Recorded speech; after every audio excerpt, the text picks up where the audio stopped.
Hi everyone, welcome to my channel. I have a pretty cool story to tell you today about that time I jammed with guitar legend Steve Vai. Yes, I jammed with Steve Vai. I have some pictures and video to prove it. It was the most insane guitar experience of my life, so stick around, you're not going to want to miss this.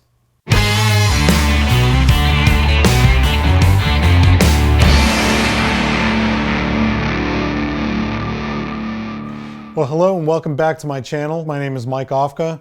We're here today in my studio. You might notice I have a bandage on my hand. That is because I had carpal tunnel surgery recently, but this bandage is coming off in a couple of days. I can't wait for that. The hand is healing up nicely, so I'll be at 120% in a couple days, and I'm looking forward to getting back to some guitar playing.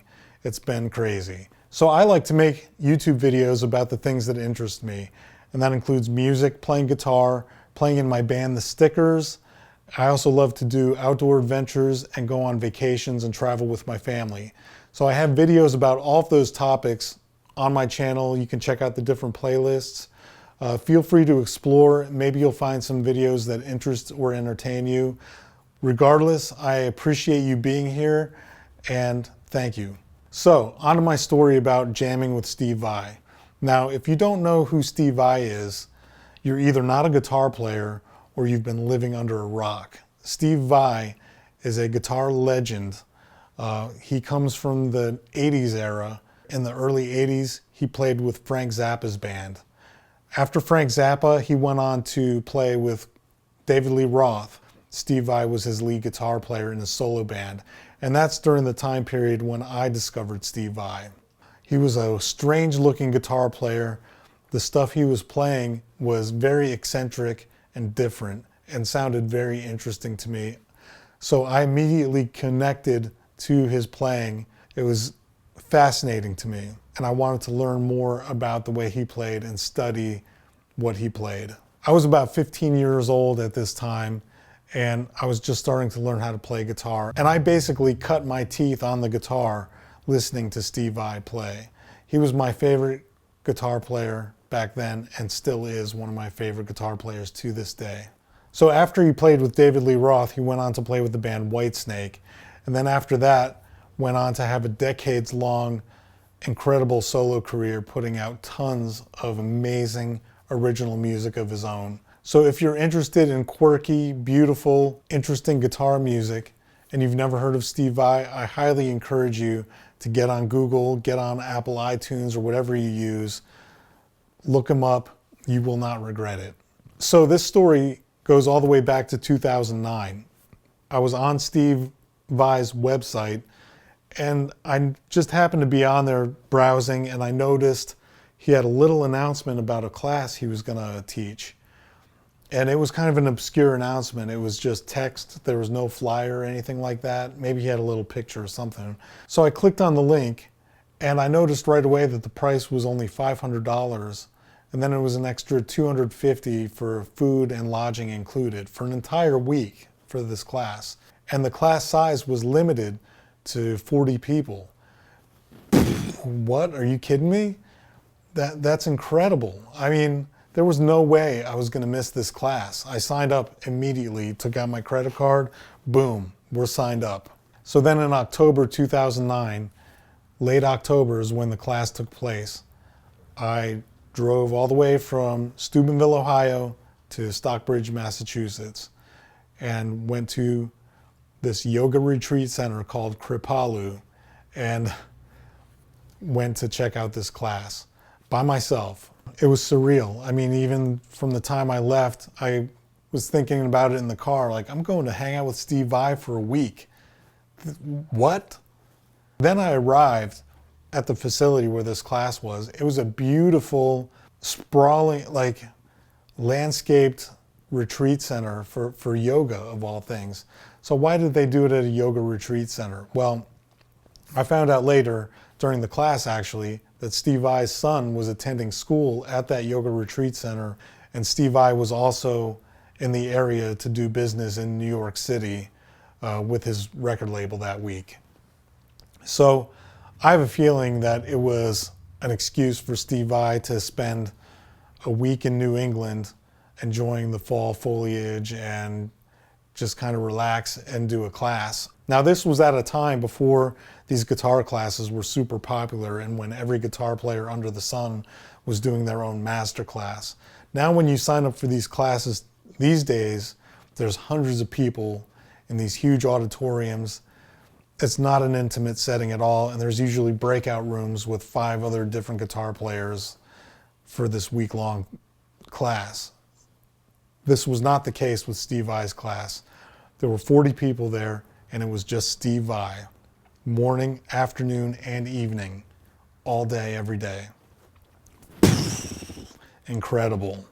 It was the evening when I arrived, and I had to go to a orientation session in a room where they just give you the lay of the land and tell you about food, lodging, and we weren't going to leave the campus for the entire week that we were there. I keep saying a week, but it was actually 5 days. As I'm in this orientation, I see a couple of other middle-aged or older guys, chubby beards, wearing jeans and t-shirts. And of course, I'm like, you're here for the class, right? Yes. So the coolest thing about the class too was that not everybody in the class was a guitarist. A lot of them were fans and just people who loved his music. So when we finished up the orientation session, we leave that room and we can hear electric guitar down the hall, like echoing through the building. We looked at each other and we're like, yeah, that's definitely Steve Vai. We need to go see what's happening. So we all walked together. There were 3 of us. And I don't remember their names right now, but we found the room where the sound was coming from and the door was cracked open. So we're peeking in, just nervous. We didn't know whether we were allowed to be there or if we didn't want to disturb him if he was setting up. So he happened to glance up and he saw us.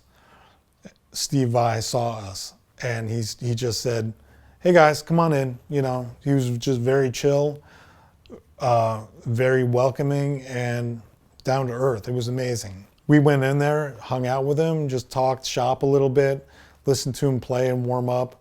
I mean, I was in guitar heaven.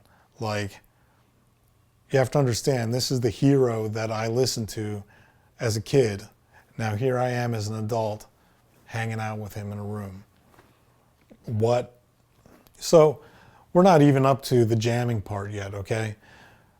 The class begins the next day, and it's morning, afternoon, and evening sessions of him talking about everything from the way he practices, the way he spends his leisure time, his routine, stories about people he's played with, stories about his tours, just hanging out and laughing and telling jokes. I mean, it was an amazing, amazing time.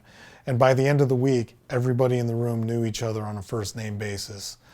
Towards the end of the week, it even got deep into spiritual discussions and philosophy. I could go on and on and on, but I'm not going to bore you with all those details. What I really want to talk to you about is the jam session itself. So on the 3rd day of the class, it was announced that morning that anybody who wanted to jam with Mr. Vai would be able to do that evening. And I got like super excited and that this was it. I had a feeling I would be able to do this. Now I knew it was going to happen. So all day long I'm nervous, excited. Then finally the evening came and the first participant walks up, plugs into the practice amp that he had set up for the guest guitarists.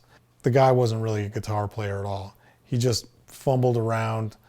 I think he was a fan, but Steve was very good-humored and very entertaining, and he was a good sport. And it was fun. It was a fun little thing to watch, but I knew that I could actually play. I said, all right, this is my turn. I grabbed my guitar, I forced myself to take a step up, then 1 step. I just, come on, Mike, 1 more step, just get up there. I had to force myself because I was so nervous. I was shaking. And I get up there and plug in, turn up my guitar, and it's feeding back a little bit, and it kind of sucked, I ended up having to turn my volume up and down to find the sweet spot in between my playing. Steve asked me, okay, he said, well, what do you want to do? Do you want to play with one of my songs? I said, you know what, I like that song, The Animal. I think we could jam to that one. He said, okay, it's in D minor. Maybe we'll play some back and forth a little bit, and then I'll start the track and we can jam to that. I said, okay, fine. He knew I was a guitar player because when I introduced myself earlier in the class, I said I'm a professional guitarist.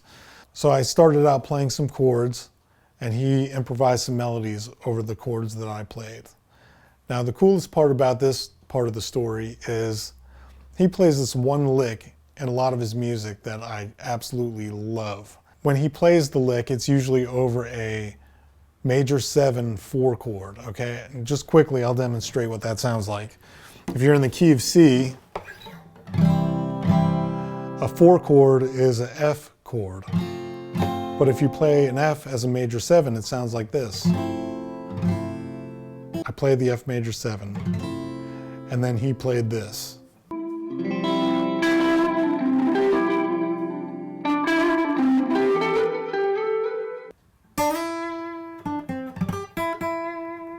When he did that standing right next to me, I was just blown away that I couldn't believe it actually happened. So then after that segment, he went ahead and started the playback of the backing track. And then we just started jamming with distortion. Once this part of the jam session started, all of my nerves went away and I just started having fun. And we started trading licks. And it was super, super fun. So he was playing a run that I knew I could play. I started playing it right with him. Then he went up and down a scale, and I went up and down the same scale one beat later, and it was in perfect harmony and perfect time.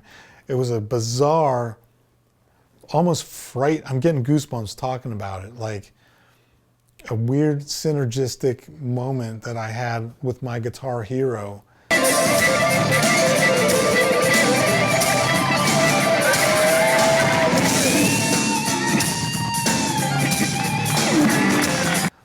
That it's one of those moments as a musician that even if it happened with another musician, any musician, let alone your hero, it would be like a mind-blowing, yeah, that was awesome, you know. But it happened with Steve Vai. I have a feeling that even he was kind of taken aback by it, because right after that happened is when he stopped playing. And he ended the jam session right there and shook my hand. So Steve Vai, if you're watching this right now, I really appreciate this experience. And that time at Kripalu is a time that I'm never going to forget for the rest of my life. It was definitely a highlight of my career. And I appreciate it. And I feel very fortunate to have attended this very small gathering of people and celebrating music with you all for that week. So thank you for being so awesome and providing that experience for us. One that I will never forget. So that was my Steve Vai story. I hope you enjoyed it. If you want to support the channel on Patreon, you can head on over to my Patreon page. I'll have exclusive content there from this story and other stories. If you want to subscribe, remember to hit that notification bell. Please keep coming back. I'm going to keep making videos. So remember to leave a comment below. I appreciate you tuning in. Thank you, and take care. I'll see you next time.